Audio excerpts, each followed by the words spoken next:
तपकिरी अस्वल हा एक सर्वभक्षी प्राणी आहे. तपकिरी अस्वल, कोणता अस्वल? तपकिरी अस्वल हा एक कोणता प्राणी आहे? सर्वभक्षी. म्हणजे तो सर्व प्रकारचे भक्षण करतो. मला हे नाही पाहिजे, ते नाही पाहिजे, टमाटे नाही, बटाटे नाही, सर्व प्रकारचे भक्षक काय करतो तो? ॲक्सेप्ट करतो, स्वीकारतो.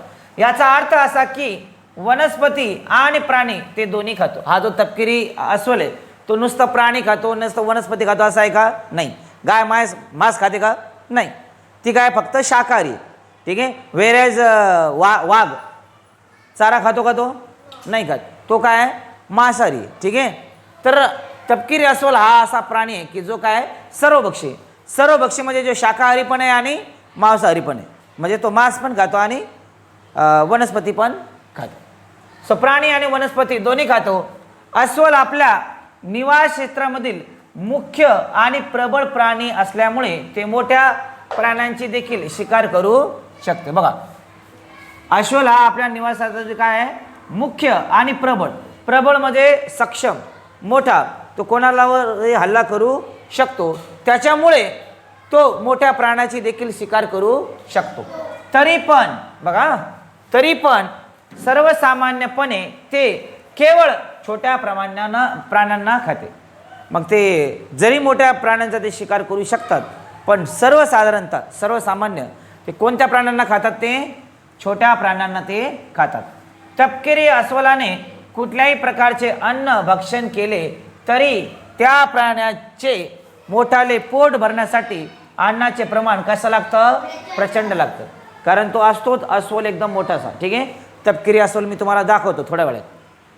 बऱ्याचदा अन्न थोड्या थोड्या प्रमाणातच प्राप्त होते, म्हणून अन्नाचा शोध कधी संपतच नाही. बघा, म्हणून जर तुम्हाला अन्न ते कमी प्रमाणात जर भेटलं तर अन्नाचा शोध काय संपणार आहे का?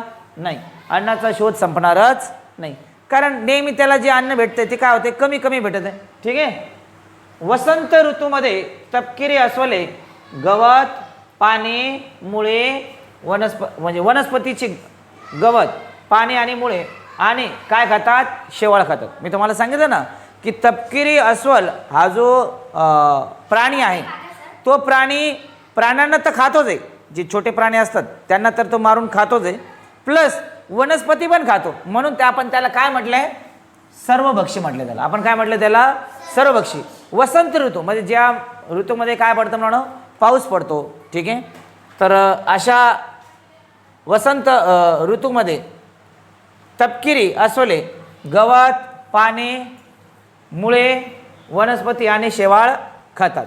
बऱ्याचदा ती मुंग्या, भुंगे, रातकिडे आणि इतर कीटकांच्या शोधात छोटे दगड आणि मोठाले खडक देखील उलटून टाकतात. बघा, संध्याकाळची ज्यावेळेस वेळ असते, ज्यावेळेस ते मुंग्या असतील, भुंगे असतील, रातकिडे असतील, यांचा शोध ते घेत असताना मग त्या शोधामध्ये हे कीटकांच्या शोधात काय करतात? छोट्याले दगड असतील ते उलटून टाकतात. ठीक आहे. नंतर छोट्याले दगड काय, मोठाले खडक देखील काय करतात? ते उलटून टाकतात. असा हा आहे आपला तपकिरी अस्वल. कोणता अस्वल? तपकिरी अस्वल. लक्ष आहे का साहेब? कोणता? हा तपकिरी अस्वल. मग जर तुम्हाला हा समज पूर्ण असेल तर मग याच्यावरचे प्रश्न काय करू आपण? सॉल्व करू. पहिल्यांदा वाचू. तपकिरी अस्वल हा सर्वभक्षी प्राणी आहे. याचा अर्थ असा की ते वनस्पती आणि प्राणी दोन्ही खाते. अस्वल आपल्या निवास क्षेत्रामधील मुख्य प्रबळ प्राणी असल्यामुळे ते मोठ्या प्राण्याची देखील शिकार करू शकते. तरी पण सर्वसाधारणपणे ते केवळ छोट्या प्राण्यांना खाते. तपकिरी अस्वलाने कुठल्याही प्रकारचे अन्न भक्षण केले तरी त्या प्राण्याचे मोठाले पोट भरण्यासाठी अन्नाचे प्रमाण कसं लागतं? प्रचंड लागतं, जास्त लागतं. त्यामुळे त्याचं पोट भरत नाही. बऱ्याचदा अन्न थोड्या थोड्या प्रमाणातच प्राप्त होते, म्हणून अन्नाचा शोध कधी संपतच नाही. वसंत ऋतूमध्ये तपकिरी अस्वले काय खातात रे? गवत, पाने, मुळे आणि शेवाळ खातात आणि आपलं उपजीविका भागवतात. मुंग्या, भुंगे आणि रातकिडे यांच्या शोधासाठी या शोधामध्ये ते काय करतात? छोटे दगड आणि मोठ्याले दगड काय करतात? उलटून टाकतात. असे हे प्राणी आहे बाबा. ठीक आहे. तर याच्यावरचे आता आपण बघू प्रश्न. तपकिरी अस्वल काय खातं? वनस्पती आणि प्राणी दोन्ही. मोठे प्राणी, आता मोठे प्राणीमध्ये काय प्राणी येत नाही का? प्राणी प्राणीच असतो. मोठे प्राणी काय, लहान प्राणी काय, त्याच्यामध्ये येऊन जातो. केवळ पाणी आणि शेवाळे खातो का तो? नाही. अगदी छोटे प्राणीच फक्त नाही, तो बाकीचे पण खातो ना, शेवाळा खातो आहे ना, कंदमुळे खातो, गवत खातो. सो प्राणी आणि वनस्पती हे त्याचं काय करेक्ट उत्तर आहे.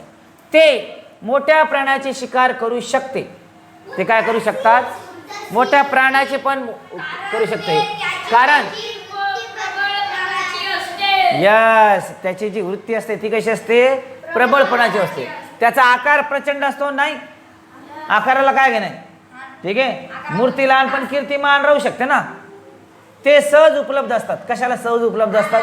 हा, अरे मोठे प्राणी काय लगेच दिसू राहिले का तुम्हाला? जिथं गेलं तिथं काय वागत दिसू राहिले का तुम्हाला? हे चुकीचं आहे. त्यांच्यापासून भरपूर अन्न प्राप्त होते, चुकलंय. मोठ्या प्राण्याचं भरपूर अन्न भेटेल, पण त्याच्यावर जर टाकायला जर गेला आणि तोच खाऊन टाकेल ना तुम्हाला. त्याची जी वृत्ती असते ती कशी असते? प्रबळपणाची असते. म्हणून तो मोठ्या प्राण्याची पण काय करू शकतो? शिकार करू शकतो.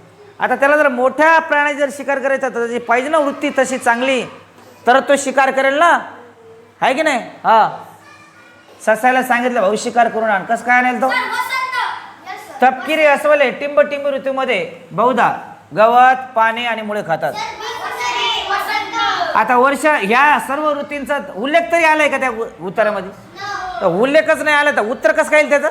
हा, उत्तर काय येईल मग? वसंत.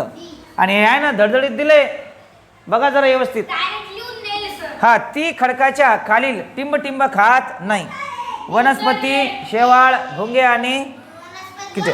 आता हा वनस्पती कस काय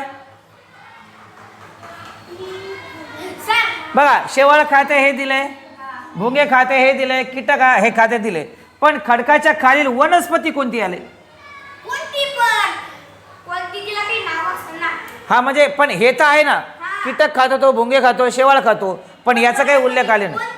हा, सो त्यामुळे उत्तर काय येईल तुमचं? वनस्पती. आता सर्व भक्षी म्हणजे काय रे? केवळ वनस्पती का? केवळ कीटक का? केवळ कीटक का? नाही, सी नंबर येईल. वनस्पती आणि प्राणी दोन्ही. लक्षात आलंय काय? येस येस, दाखवत. हे उतारा आणि त्याच्यावरचे प्रश्न कळले का तुम्हाला? एव्हरीबडी? ओके, चलो स्टॉप हिअर.